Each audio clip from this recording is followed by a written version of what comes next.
Hello dear students, welcome to Study with Vaishnavi.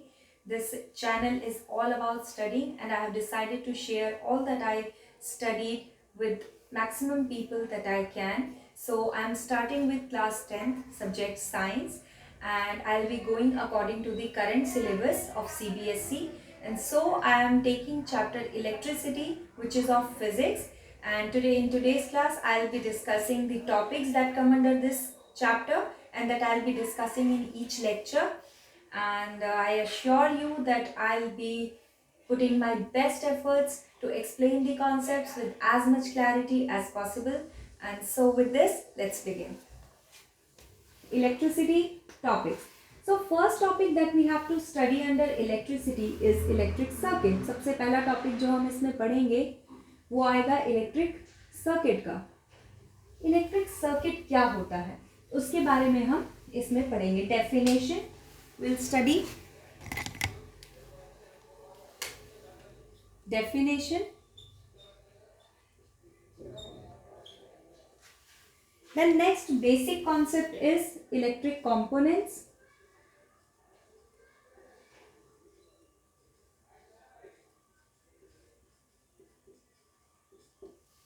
okay. We'll be talking about the symbols that we use to represent the electric components. जैसे हम daily life में चीज़ें use करते हैं, battery use करते हैं, bulb use करते हैं, उन चीज़ों को हम अगर कॉपी पे या बोर्ड पे हमको अगर उसे ड्रॉ करना है, so what symbols will use, क्या सिंबल हम यूज़ करेंगे किस इलेक्ट्रिकल कंपोनेंट के लिए, वो हम इसमें देखेंगे. So these two are very introductory parts.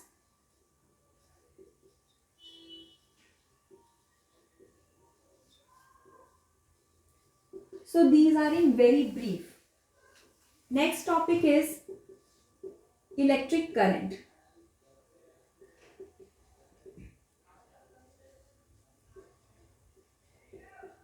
So what we'll study in electric current, ये ऐसा टॉपिक है जो कि आपका पहला न्यूमेरिकल वाला टॉपिक है इस चैप्टर का.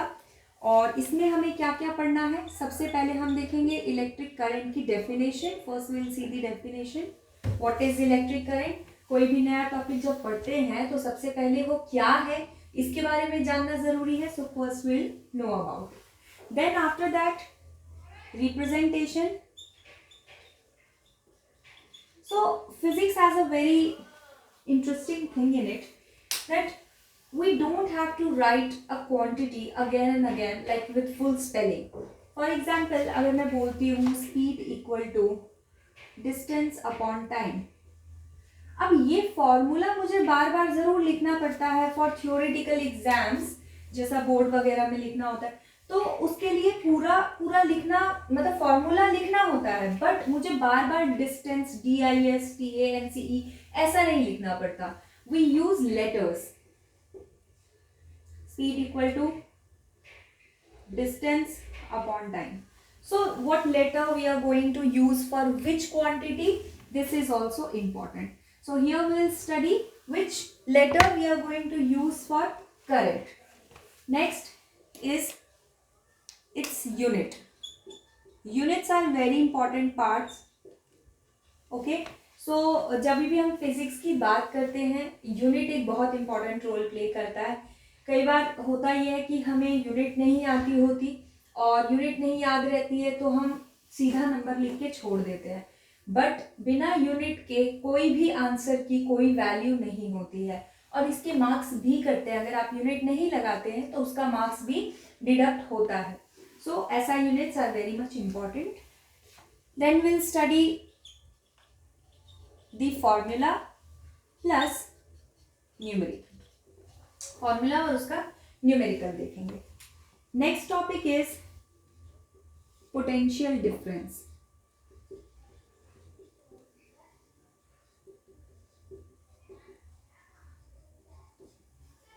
पोटेंशियल डिफरेंस में भी हमें यही चीजें देखनी है. Definition, representation, SI unit, formula and its numerical. ये भी एक नई क्वांटिटी है जिसके बारे में हम पढ़ेंगे, दैट इज वाई. नेक्स्ट आ जाता है circuit component current potential difference. अब ये करंट और ये पोटेंशियल डिफरेंस को यूज करके हम एक नया टॉपिक पढ़ेंगे, नया लॉ पढ़ेंगे जिसका नाम है ओम्स लॉ। ओके, तो ये एक साइंटिस्ट के द्वारा दिया गया लॉ है। A scientist gave this law and whenever we talk about a law there is a statement. कभी भी लॉ की बात होती है तो एक स्टेटमेंट तो उसमें होता ही है और उस स्टेटमेंट से निकलने वाला एक कंक्लूजन भी हमें पढ़ना होता है। तो लॉ की बात कर रहे हैं तो we will study its statement, कि किस स्टेटमेंट, क्या स्टेटमेंट दी थी ओम ने, and then a formula which came as a conclusion of this law. ठीक है, formula plus numerical. Also one important thing in it is experimental verification.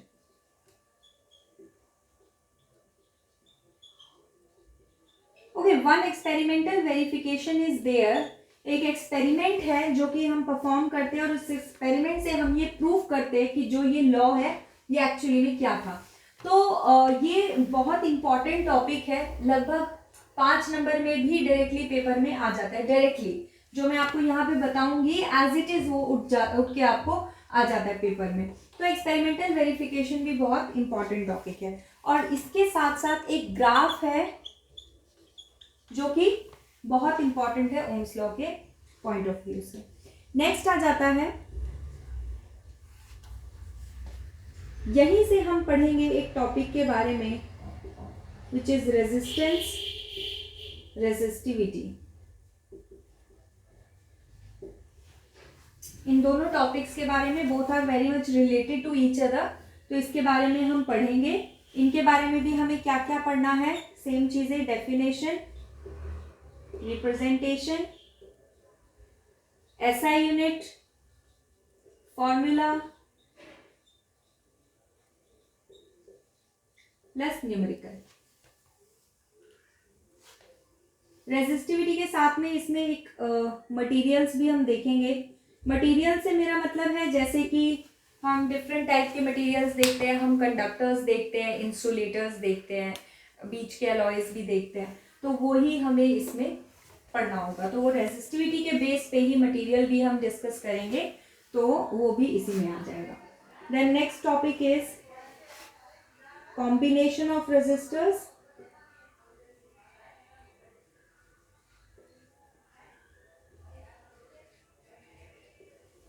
इसमें दो चीजें आएंगी आपकी,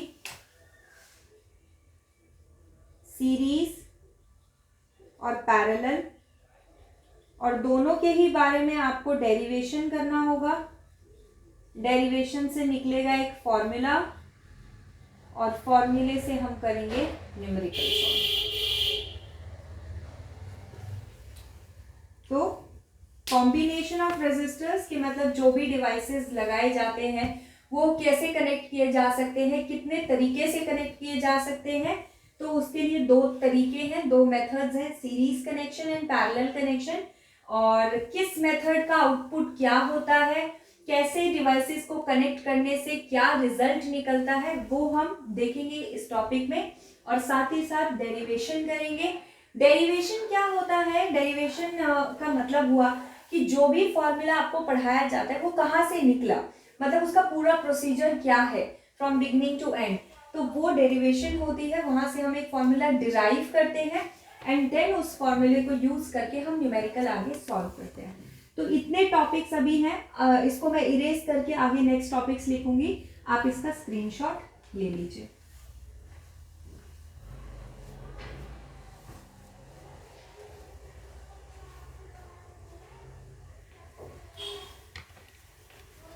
Okay, so next topic is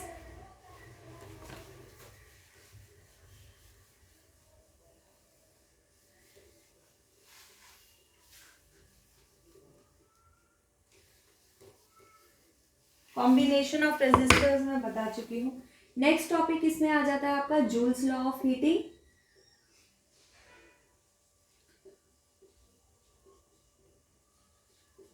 as you can see कि ये भी अगेन एक लॉ है तो इसका स्टेटमेंट पढ़ना होगा, इसके स्टेटमेंट से निकलने वाला फॉर्मूला पढ़ना होगा, और उसका न्यूमेरिकल सॉल्व करना होगा। Okay, next power. Again a new quantity, नई क्वांटिटी है तो उसकी डेफिनेशन पढ़नी होगी। SI unit, representation, formula plus numerical. Last topic इसमें आ जाता है कमर्शियल यूनिट ऑफ एनर्जी।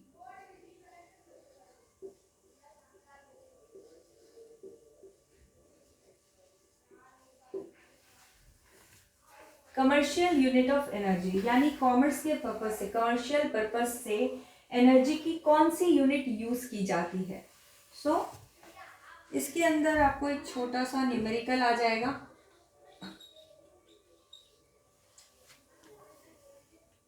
और कुछ कन्वर्जन वैल्यूज हो सकती हैं बस।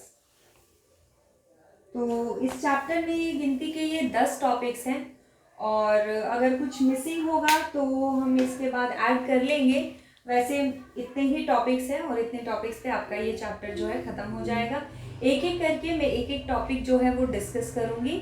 आई होप कि आप लोगों को ये वीडियो पसंद आया हो। अगर आप लोगों को ये वीडियो पसंद आया है तो इसे लाइक, शेयर और सब्सक्राइब करना ना भूलें। और हाँ, do not forget to hit the bell icon. And thank you.